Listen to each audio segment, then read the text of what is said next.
الوغ التساؤلات ديالك في محلها. الوغ الا لاحظتي ان في الاعمال ديالي كلها كنت نعيط على الرواد. اخر عمل درتو اللي هو البوي، وكنت كنعرض على الرواد كلهم كيكونوا ضيوف، منهم نعيمه الياس اللي دائما مع هذه كنحبها واقدرها. قدمت اعمال كانت فيه نعيمه الياس ونعيمه المشرقي ما تقبلش في التلفزيون. قدمت اعمال الاولى كان فيها دائما عبد القادر مطاع، اخر عمل كان فيه الدسوكي الزعري، عبد المحجوب الله يرحمه، محجوب الراجي، محمد عمور الله يرحمه. هادو كلهم انا خدمت معاهم وكلهم دائما حاضرين في الاعمال ديالي حتى في الاعمال السينمائيه. انا بزاف الناس يقول لي وانت كنتي كتبان بزاف.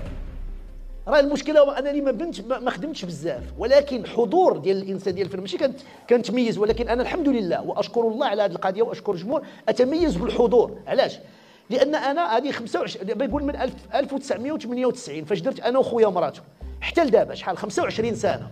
شحال درت من مسلسل؟ درت انا وخويا ومراته الربيب، العوني واحد، العوني جوج، نسيب الحاج عزوز، 5. يعني كل 5 سنين كندير واحد، بينما كاين اللي كيدير 4 المسلسلات في عام واحد. اذا ما كاينش حضور ديال كلشي تيقول لك وسعيد خدام وانا ما خدامش، ولكن الحضور الاعمال ديالي كتعاود وكتشاف الحمد لله، والناس كيبغيوها، الوليدات كبروا معاه، وكاين دابا منا شباب اللي كبروا مع سعيد النصير. الحضور ديالي فين كاين؟ كاين في البرامج، كاين في الوان مان شو، في المسرح، وي مي التلفزيون اقسم لكم بالله ان الامكانيات كانت ضعيفه جدا وكنت نخدم بها. انا وخويا ومراته الاول صوبته ب 700,000 درهم، وتصور معايا اللي الان كيدار السيت كوم بمليار. الربيب 2 المليون ديال الدرهم. العوني الاول 3 المليون ديال الدرهم. العوني الثاني 3 المليون ديال الدرهم، وهذه كونترا كاينين. نسيب الحاج عزوز 3 المليون ونص، يعني مع الانفلاسيون والوقت كيدق.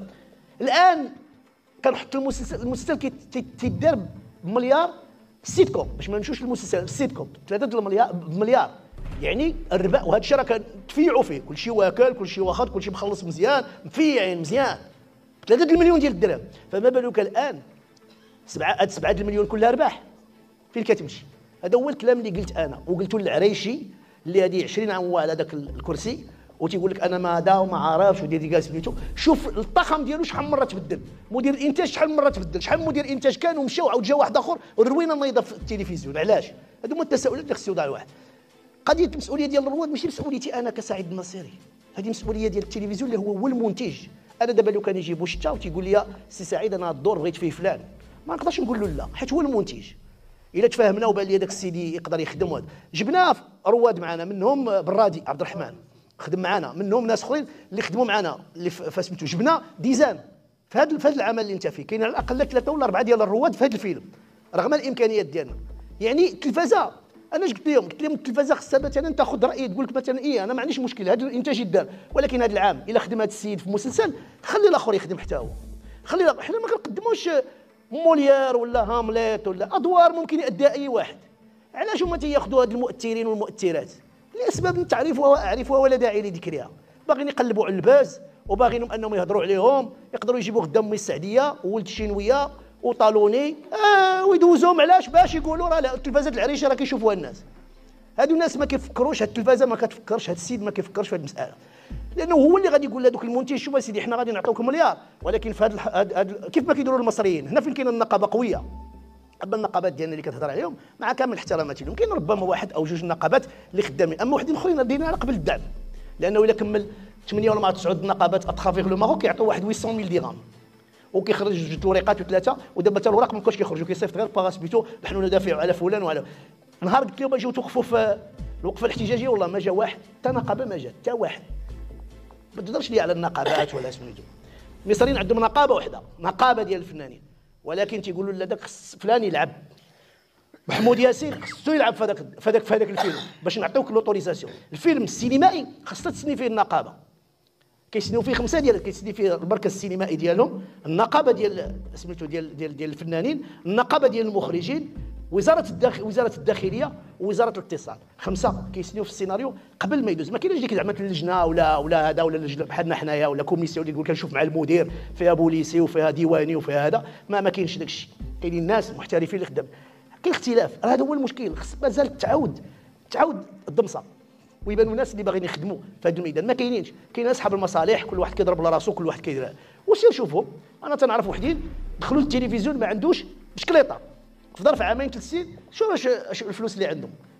والسماسريه كاينين وكيجيو عندك حتى لهذا وتيقول لك، ولكن ما عندهمش للاسف ما كاينش كيفاش تسجلهم ولا ما نفضحهم. يقول لك عطي الميكات دوز كذا او ميكات دازو، ولكن شي حشومه يكون. ولكن للاسف ما عندناش دليل. نهار نشد شي ولد الكلب انا بهذا اللي كيدير هذا الشيء، سمحوا لي على هذا الترم هذا، قسما بالله ما نتعاطق معاه، انا ندعيه انا بيدي، لانه تيتلاعب في الافكار وفي الحوايج ديال الناس اللي هما مهمين، اللي هو الفكر. ملي كنوليو نبيعوا ونشريو في الفكر فصافي راه حنا سالينا. وهذا الشيء القانون ما تيرحمش فيه، قسما بالله ما كيرحم فيه، لانه عنده تقريبا نفس القيمه اللي عند التجاره في البشر، نفس الشيء، التجاره في الفكر نفس الحكم تقريبا اللي خصو يكون. لان هذه افكار، لان كيقول لك دوله بدون فن فهي دوله ليست لها حضاره. وحنا دابا كنشوفوا الحضارات كلهم، الحضاره الاغريقيه، الحضاره المصريه، علاش كيهضروا؟ واش كيهضروا على فلان ولا الحاكم؟ لا، كيهضروا على ما خلفوه من اثار. ملي كنهضروا مثلا على روما فسميتو، كنشوفوا الاثار ديالهم، كنهضروا على فنانين ورسامين كبار، كنشوفوا اللوحات ديالهم وديال اللي بقاو. ما كنقولوش شحال خلا بيكاسو ديال الفلوس، ولا شحال خلا مثلا عدد كبير ديال المغنيين بحال محمد عبد الوهاب، ما تنقولوش شحال خلا ديال الفلوس، لا ممكن تنقولوا شحال خلا ديال الاعمال الفنيه. وهذه هي الحضاره ديال البلد. شحال ديال الكتوبه خلا سميتو مثلا احسان عبد القدوس ولا غيرهم، ولا محمود عباس عقاد ولا غيرهم، ولا طه حسين، اشنو خلاو؟ ولا حنا نيت على الفاسي الكتاب ديالنا الكبار. يعني هادو اشياء اللي للاسف الشديد ما بقاتش عندهم واحد الاهتمام، وهذا الشيء علاش حنا راه غاديين ثقافيا غادي نمهود. الفيلم ديال النايضة غادي يفرقع المرارة لمجموعة من اللوبيات، خاصة القناة العريشي اللي هي القناة الأولى، القناة الثانية ناهيك على وزير الشباب الذي ما تيحارب سعيد الناصري لأنه رجل مواقف. فاللي خارج على سعيد الناصري هو داك اللسان ودوك الخرجات الإعلامية اللي كتحس بها قريبة للشعب، وكتكلم على بعض المشاكل من مجموعة من المشاكل تعاني منها المواطن. فطبعا إذا لاحظتوا في مجموعة من الإنتاجات الإعلامية سواء القناة الثانية أو الأولى غتلقاوهم ما تعطيو حتى رسالة أو انتقاد بسيط فقط للدولة أو الحكومة أو الوزير، بينما غادي تلاحظوا أنهم كيسمحوا مثلا لاستهداف الأستاذ في ذاك السيت كوم اللي كلف مليار واللي داز في رمضان. كذلك غادي تلقاو زنا المحارم، وغتلقاو الهشك بالشك، الحب والتفاهة اللي دايره به. بينما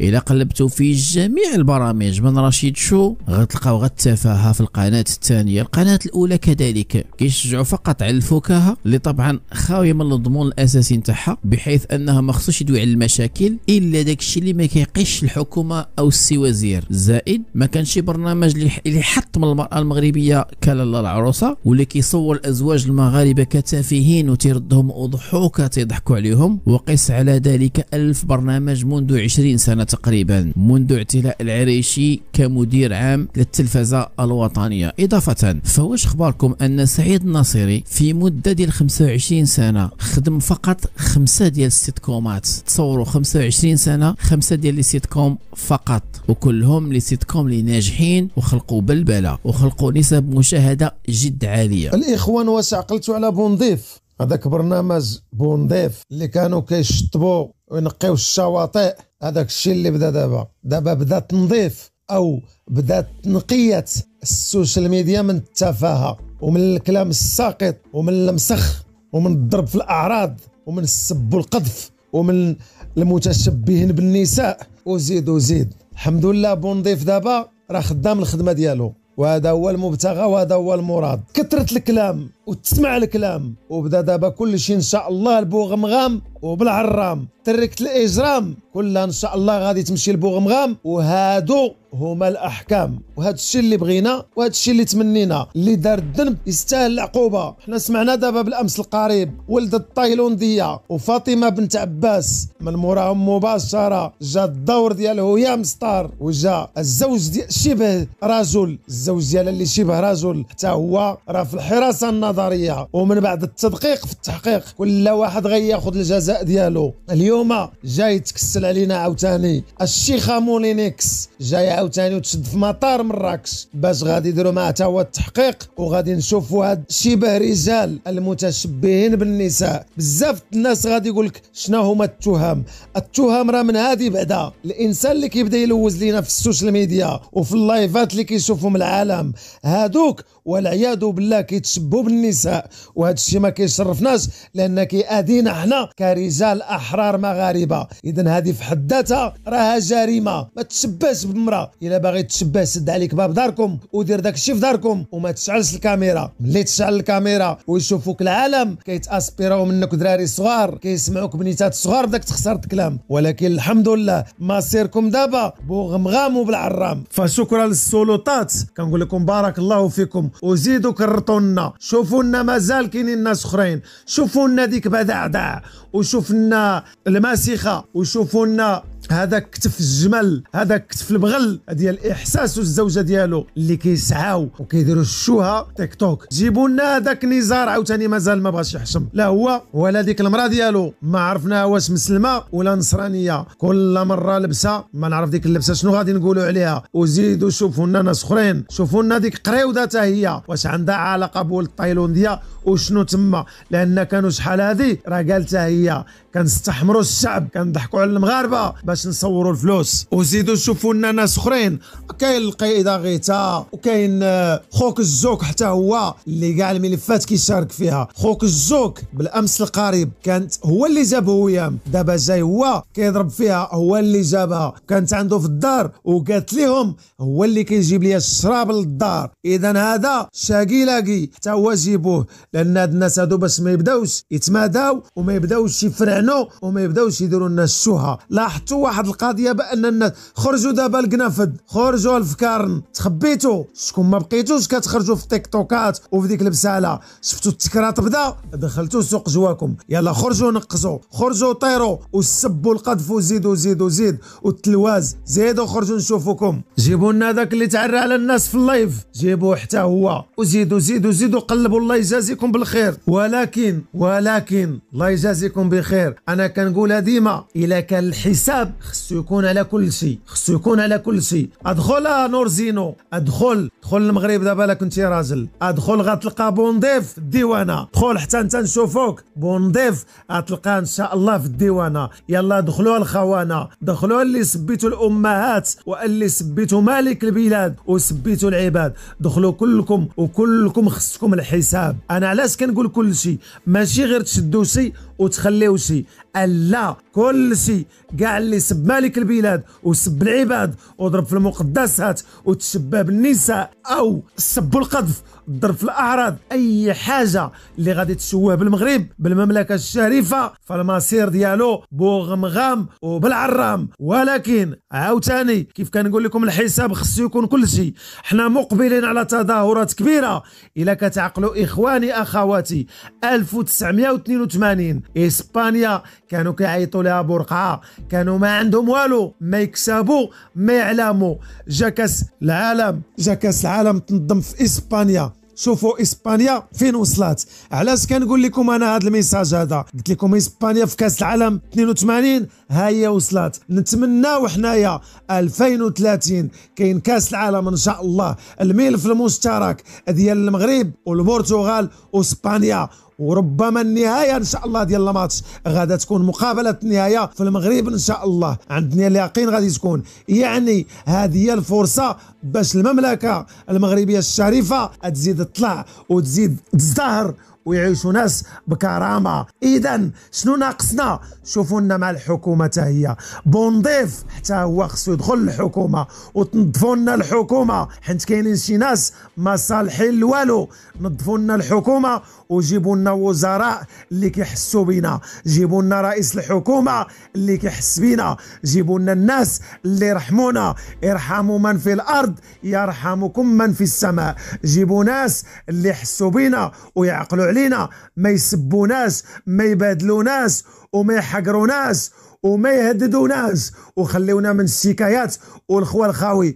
جيبوا لنا وزير اللي لمسه حتى غلط وانتقدناه يتقابل معنا ويقولوا لنا انا درت الغلط وخير الخطاؤون التوابون، سمحوا لي وغنصلح. ماشي واحد اللي يدير الغلط وملي تجي تحاسبوا على ذاك الغلط كيرفع عليك شكايه ويزيد يتحداك ويتحدى ملك البلاد ويتحدى العباد. اذا هذا الشيء هذا ما عندنا ما نديروا به. ديروا لنا بونضيف، الله يجازيكم بخير، ديروا لنا بونضيف الحكومه الوزراء اللي ما صالحش ما خصوش يبقى وسط منا. هادشي اللي كنتمناو. بونضيف خصو يكون اون جينيرال كلشي خصو يتحاسب. جيبوا لنا وزراء كيف قلت لكم اللي كيحسوا بينا، ما تجيبوش لنا صحاب طوطو، ما تجيبوش لنا الوزراء اللي عزيز عليهم الفساد وعزيز عليهم الناس اللي كيضربوا في البلاد. كاين خليه والله العظيم الا كاينه خليه.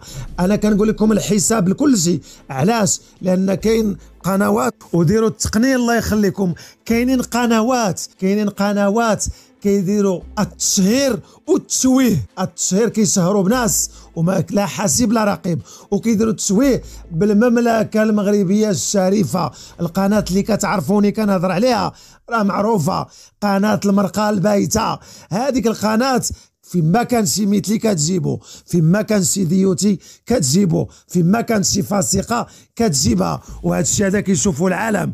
اذا هذه القناه علاش غادي توري لنا هاد الناس العالم؟ اذا كدير لنا التشهير بالدوله ديالنا ويخرج لنا واحد ويقول لنا المغرب دوله المثليين. اذا هذه القناه هذه قناه المرقه البايته هي اللي جابت لنا هيام. هذه قناه المرقه البايته هي اللي جابت لنا المداح، هي اللي جابت لنا ولد الشينويه كلهم، هي اللي جابت لنا الدومه وعادات ديال المثليين. هاد قناه المرقه البايته شوف ميخي هي اللي كتسوى لنا في البلاد. فاذا خص التقنين وخصهم يوقفوا لنا هاد القناه وقلبوا لنا حتى في السوشيال ميديا.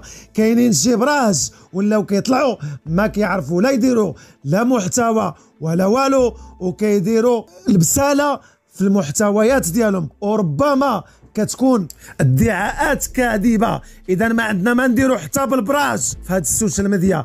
اذا خص التقنين باش تكرطوا عنا لا البراس ولا السعاليك ولا السلاقيط كيف قلت لكم. الله يجازيكم بخير. حتى الحكومه كيف قلت لكم كنتسناو يدار لها بونضيف باش ما يجي فينا وصل كاس العالم تتكون عندنا حكومه كتحس بينا، حكومه كترحمنا، حكومه كتواجهنا وتعتذرنا لا دارت الغلط. وحنا لا درنا الغلط راه كنطلبوا الاعتذار حتى حنايا. وخير الخطاؤون التوابون. ما بغيناش حنا شي واحد يجي يمارس عنا لغه التعالي ويبدا يفرعن علينا ويقول لك انا قيمتي غلا من مليار ويقول لك ما نعرف شنو وكتعرفوني على من كنهضر. اذا بحال هاد الناس ما عندنا ما نديروا بهم. بالامس القريب السي سعيد الناصري غنعاودوا نرجعوا لهذا الشيء هذا اللي دار فيلم كيحكي فيه او كيبين فيه المعاناه ديال الشعب، كيبين فيه الواقع المغربي. كل شيء هازمو من القنوات ديال المرقه البايته او من الحكومه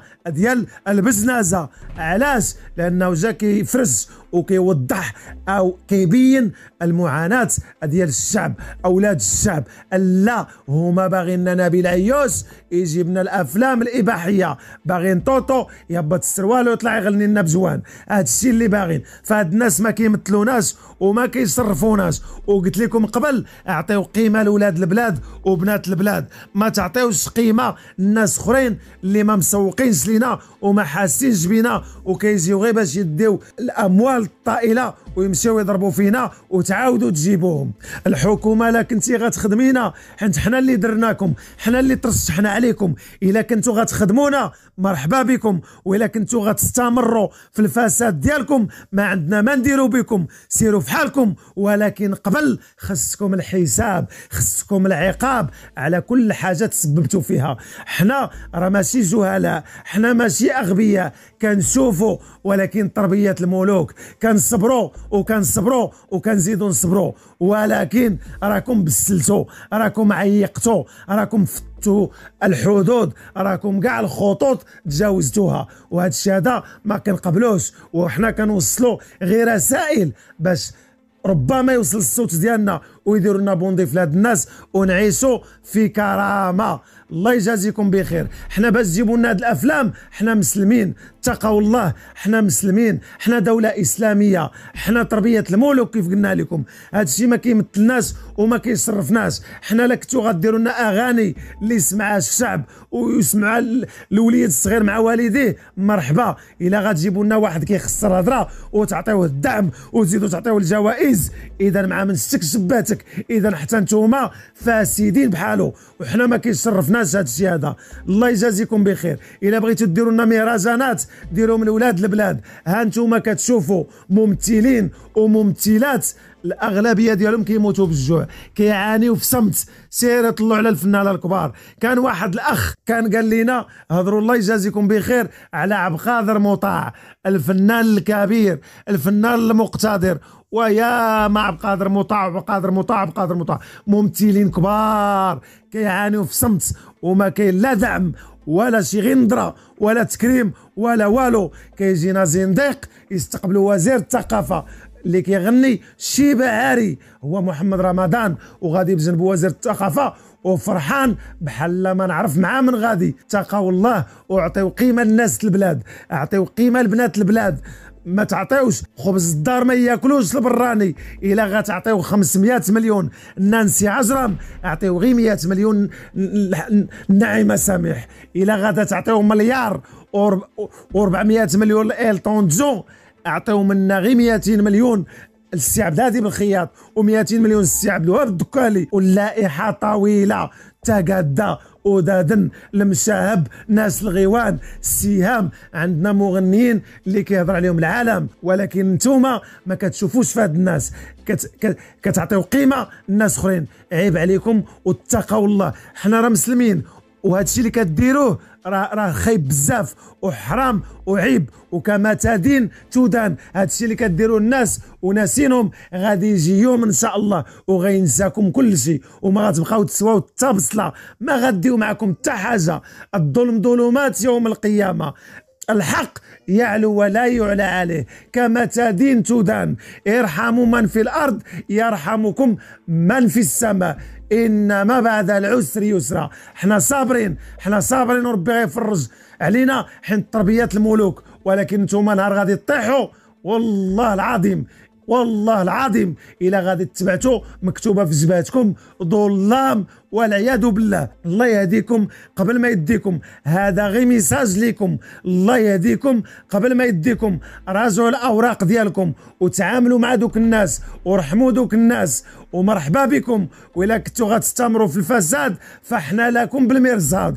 وبونضيف ان شاء الله بغيناه يكون على العموم، بغيناه يكون على كل شيء، ماشي على شيء وماشي ولا على شيء، على كل شيء، باش نعيشوا بكرامه، باش نعيشوا معززين مكرمين. ما نشوفوش مغني فاسد يجي يدي مليار والناس في الزنزال ديال الحوز باقين كيباتوا في الزنقه. ما نشوفوش وزير الناس كتغرق في طاطا هو كيسطح لينا في اكادير. ما نشوفوش حزب عامر غير بالبزنازه ونبقاو ساكتين. هادو هما الرسائل اللي كنوصلوا، هادو هما الرسائل. ولكن كونوا هانين اخواني اخواتي الكرام. بونضيف تحرك، بونضيف تحرك وبدا التكرات. اي واحد كيضرب في المملكه الشريفه وكيسب مالك البلاد نصره الله وكيسب في العباد ويسب الامهات ويسب زوجات الجنود اللي كيحميوا البلاد، كونوا هانين اخواني اخواتي الكرام. كل شيء ان شاء الله بدا التكرات وبدا السياق وكل شيء ان شاء الله البوغمغام وبالعرام. ولا ما كان بوغمغام كاينه العداله الالهيه اللي هي رب الخلق رب الكون. هاد تريكه الاجرام، هاد الظلام، هاد ولاد الحرام ابني كلبون، ولاد الحرام وبنات الحرام كلهم ان شاء الله رب الخلق غيصيفطهم في صاروخ الجهنم. مازال ما سالاش الكلام. تحياتي لكم اخواني واخواتي الكرام والسلام.